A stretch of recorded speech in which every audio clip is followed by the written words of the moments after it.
Mizzo here. I'm here with my cat Titus, and he is going to help me talk to you today about audiences and publics. So, just like a quick sort of contextualization about publics, when we talk about publics, we're talking about groups with a shared interest. So, start to think about all of the groups you have been in your life. Everything. I always think of my Girl Scout troop, my Girl Scout troop when I was young, um, choirs I've been in, sports groups. Yes, I did sports. You're welcome for that image. My grad school cohort, everything down to my family unit, or even the city I live in, state of Wisconsin. Right? There's a vote tomorrow, so thinking about um, a lot of people have a shared interest about who's going to be elected and what they're going to do in terms of the state or the cities and the referendums and whatnot. So go through groups you're a part of and think about how those groups have do or don't have shared interests. And where this comes from, this idea of publics, is John Dewey. So not the Dewey Decimal guy. I looked this up to make sure I was saying his first name right. His name is Melville. So Melville is Dewey Decimal System, like at the library. This is John Dewey. If any of you have taken like a group communication group class or studied the decision making process, that Dewey. So that's John Dewey. He's the one that does the decision making process. So he coined this idea of publics and thinking about how a public would have shared interests and also sometimes shared values. So my mom lives in a condo area and in a small town, Lodi, Wisconsin, southern Wisconsin, where I grew up. I actually grew up in Dane, but I went to school in Lodi and then she moved to Lodi. So she lives in a condo in Lodi and she is by far the youngest person. Her and this other friend of hers are the youngest people that live in this little condo association. So they're in their like 60s and they have people in the 80s and 90s in this group, right? So can you think about how all those people probably have different values, different interests across the board, but in terms of the condo association, they all have a shared interest around the condos.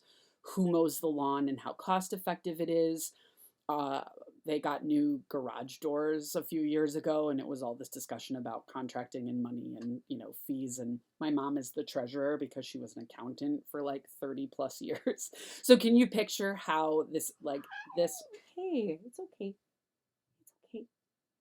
It's freaking out because of my gesturing. This idea of shared interest. Titus and I had a discussion, and he's laying down now, waiting for his cue because he's coming up in a second. So, we often take this idea of publics and we transfer it to audiences in terms of thinking about an audience having a shared interest or being a group of people that often has a shared interest. And that, of course, can be in terms of the group of people that are there, right? So if I'm talking to you and you're all in my class, you all have a shared interest in terms of you're all students at Milwaukee, at UWM. You all uh, are required to take this class. Now, some of you may not be taking it just because it's required. You may be wanting to become majors, but do you see what I'm saying? That I know about your shared interests at some level. And also, you have a shared interest as my audience, as my class. Does that make sense? So, thinking about like an award ceremony, right? The Oscars. So, all of the people there potentially have a shared interest in terms of entertainment, movies, etc., but they also have a shared interest as the audience for the Oscars. Okay.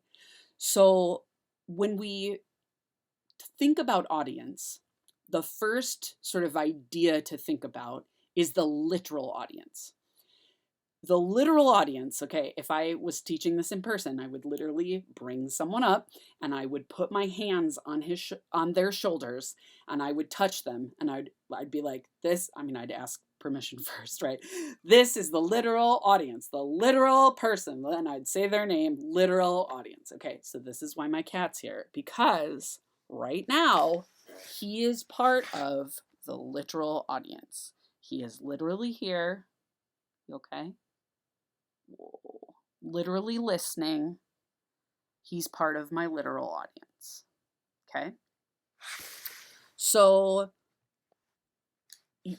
this can range. Obviously, you have the group of people in front of you, but remember, let's say you're at a wedding and you're giving a wedding toast. The servers, right, the caterers, the people there, from the location, um, they're also your literal audience. The custodian who's in the hallway cleaning, they're literally there. They're literally part of your audience. I'm trying to think of other cases. Can you picture other cases where there are people other than the people listening to you that are potentially your literal audience? Uh, it gets complicated when you're recording something or doing it online because I have an idea who I'm going to send this link to and who's going to be watching me. But also, if this lives on the internet, I don't have a great idea of who my actual literal audience will be. So that gets kind of complicated. But for our purposes, let's start just by thinking about the literal people you're talking to when you do a live speech, when you're going to do speech 2, for example. And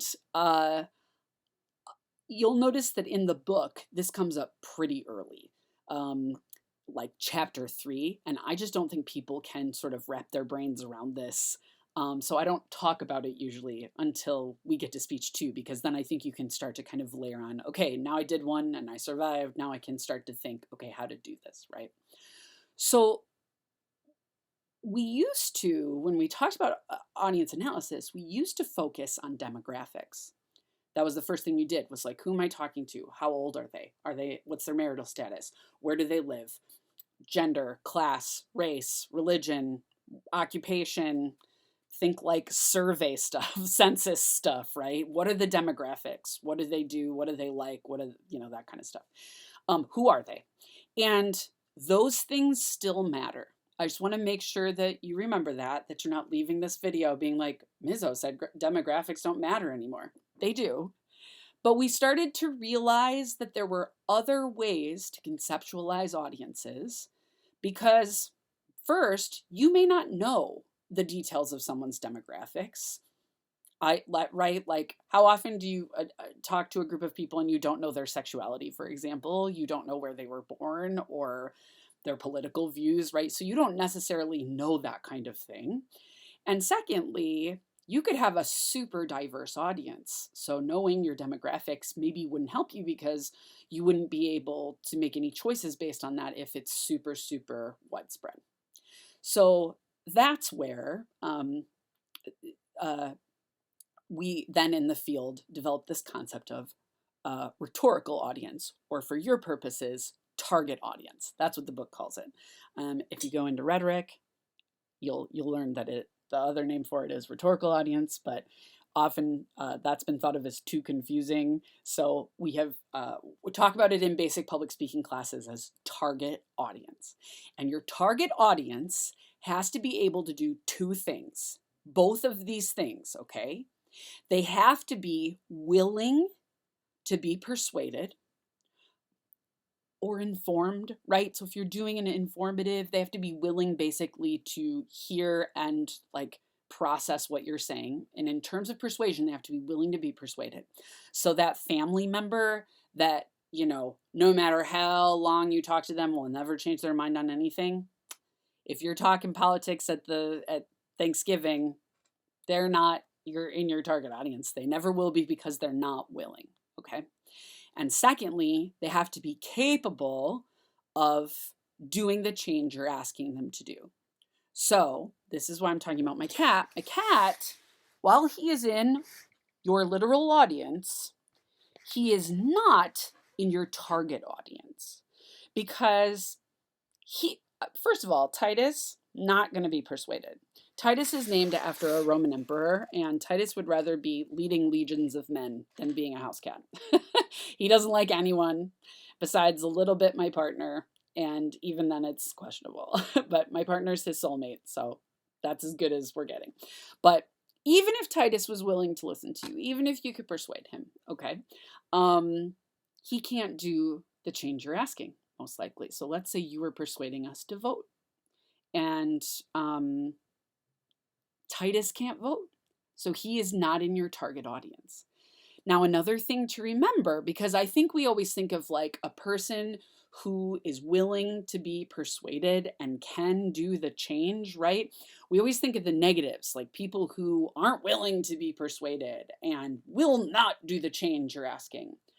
But it also includes people who already agree with you. Use both hands. People who already agree with you. They are not in your target audience because they can't be persuaded. So if you're trying to persuade an audience of something that they all already agree with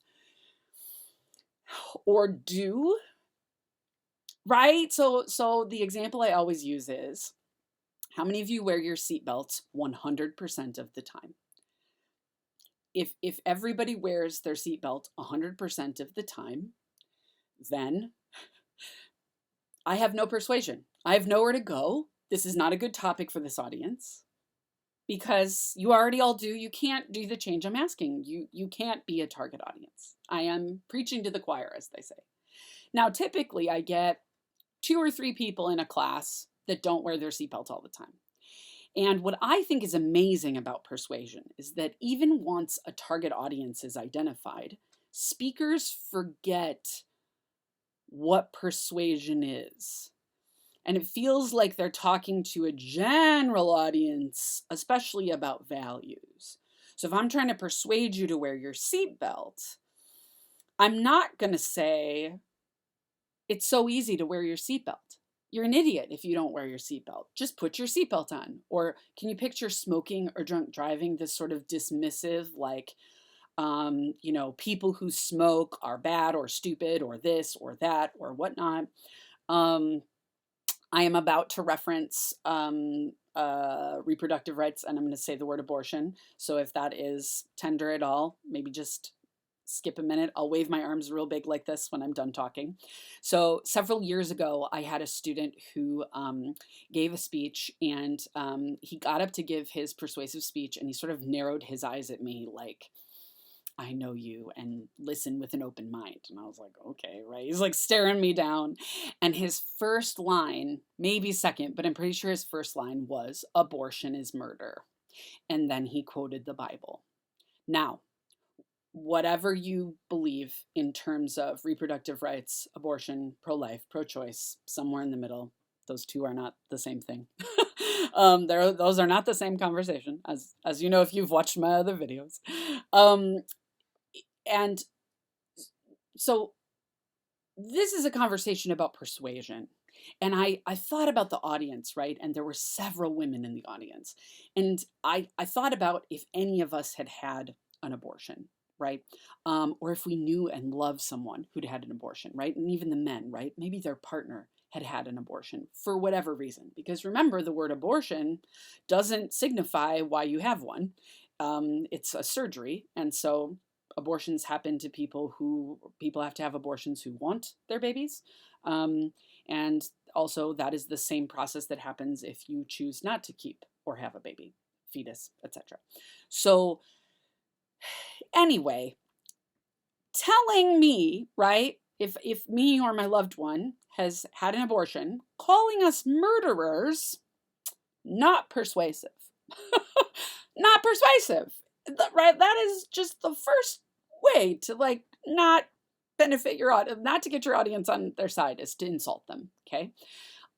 And I thought about, he must be focusing on people who already, who like, you have to kind of already agree with that. And it's like, that's not persuasion. If you already think abortion is murder, you're not in the audience. You're not in the group that's trying to make change, because they can't do any change. They're already doing the thing you're wanting, you're asking. Okay, so example over. So we have this idea of the actual literal audience, Kat. Then we have the target audience, people who are willing to be persuaded and can make the change. And so then that led scholars to talk about this idea of constructed audience. And this is often where I lose students because they're like, it's just people, they're there. And yeah, maybe they're target. I kind of get that. Maybe they're not. I don't know. Well, a constructed audience is what you want your audience to be, what you want your target audience to think of themselves as or empathize in terms of. Okay, so this is usually where, if I'm face to face, I pull up a person who's very, very different than me. It is often a male, a straight, cis, white male, okay? Or better yet, if they're not white, right? And then we play the demographics game. And we do age, and I'm usually way older, and we do sexuality, and I'm queer and they're not. And, you know, if they're not white, we play the race game, if they're right. And then we often, you know, they're often into sports or hunting or, oh, God forbid, golf. Woo! Right. And I'm into theater and I wear scarves and I, you know, dye my hair purple. And so we typically, me and this imaginary person, do not have a lot in common. And so, God forbid, we're in the same audience and somebody's got to give a speech to both of us, right? So, let's pick a topic. Let's say the topic is family leave, okay? So, the person is persuading us that in the US, which has no parental leave, no guidelines that companies and institutions have to follow for parental leave when somebody has or adopts a child, right? Gains a child. Acquires is the word I like. Acquires another member of their family. So they're persuading us that we need more family leave and we need, Congress to pass something that guarantees family leave for families. So then this is where I turn to that person. I say, do you have a family? And they go, yeah. And I go, how do you feel about their family? And they're like, I care about my family a lot. Now notice, we didn't say what was a family, right? Because my family... right? My family might be 2 moms and adoption and IVF and whatever. And his family might be, you know, Catholic wedding. And do you see what I'm saying? Like the definitions of family might look different, but we both care about our families. And that's the constructed part. So then a speaker who's doing that topic could look at us and think, I am going to imagine my target audience as people who care about our families, right? People who care about their families. Common topics that you'll hear very clearly doing this are topics that apply demographically to a specific group of people. So I'm thinking like I've heard some speeches about, like women's rights, women's issues, menstruation, etc. So if you're talking about sexual violence, specifically in terms of how it happens to femme bodies or menstruation is a great example because if you're trying to get people to help, write to their representative to pass a bill that takes taxes off of feminine products for menstruation, the femme bodies or the people who menstruate, right, are in your target audience, but so are the men. Because even though the men don't menstruate, but that's not your persuasion, the change you want is an action for, right, this group of people. And you can appeal to that by saying, right, like you're constructing the audience as people who care about women, not as women, right? Because that way then men might also do the change. They also become part of your target audience because even though they're not women and even though they don't menstruate but they might live with a woman, their money might go to menstrual products. They might have a daughter, right? Does this make sense? You're constructing your audience as someone who cares about, values, does a certain thing, right? Could do a certain thing. So that is this idea of construction. So you have the literal people, the target, are they willing to change? And can they do the change? And then how do you think of them, right? How are they understood? Which would be constructed audience. The last little thing here is when you're thinking about, target audience, is somebody willing? Can they do the change? You want to think about in terms of your argument or the change you're asking for, what that doing looks like. So if you're asking someone to vote, what does that look like? Are you asking them to vote a certain way, or are you just asking them to vote? Because that's two different actions, right? I think about pollution, right? When I hear speeches about pollution, are you trying to ask me to help make larger policy change? Or are you asking me to make individual change, right? Are you asking me to take shorter showers because I would be in that target audience? Or are you arguing that so Miller uses just tons and tons of water, Miller Brewing Company, and a lot of it is wasted because the beer has to be so specific to fit their brand because that's the type of beer they brew, right? They're not a microbrewery, they're a huge brewery, right? And someone told me once that they waste or throw away more beer, I think it's in a day, than Sprecher makes in a whole year, just to give you an idea of that difference, right? So if you're arguing that Miller needs better regulations in terms of wasting water, I'm not in your target audience because I don't work for Miller. I'm not the Miller CEO. But if you have a way for me to make that change, like I can write to Miller or I can vote for sterner, more stern regulations, sterner, then you include me in your target audience. So your argumentation doesn't have to have personal solutions. It can, but a lot of times they won't, right? If you're making sort of overarching change recommendations, they're not going to have individual solutions. And even in an example like that, I'm to the point where when someone tells me to like buy better light bulbs, take shorter showers, make sure I recycle, I mean, I do all of that. But studies have come out that show individual choices is a very small percentage of our pollution, specifically in this country. So I'm sort of like, my change isn't going to solve the problem because you have to tackle these companies, which are literally causing, I think it's like 80 some percent of the pollution. So when you're thinking about, your specific literal audience, think about how they can make change. So it's not just like, are they willing to make change? Are they willing to be persuaded? And then are they able, but like, what are they able to do and how are they able to do it? And it might be changing their mind, which is harder, right? Go back to the values video. So if you can get them to do something, right? Donate, write, campaign, talk. Sometimes that's the best change, is to talk, spread the word, right? But thinking about, how you get your target audience to do something, then that is how you're constructing them, right? People who care about, the environment, right? So that they would be then willing to involve themselves in the topic of pollution. So that's audiences and publics, and hopefully that will help you in your future speeches.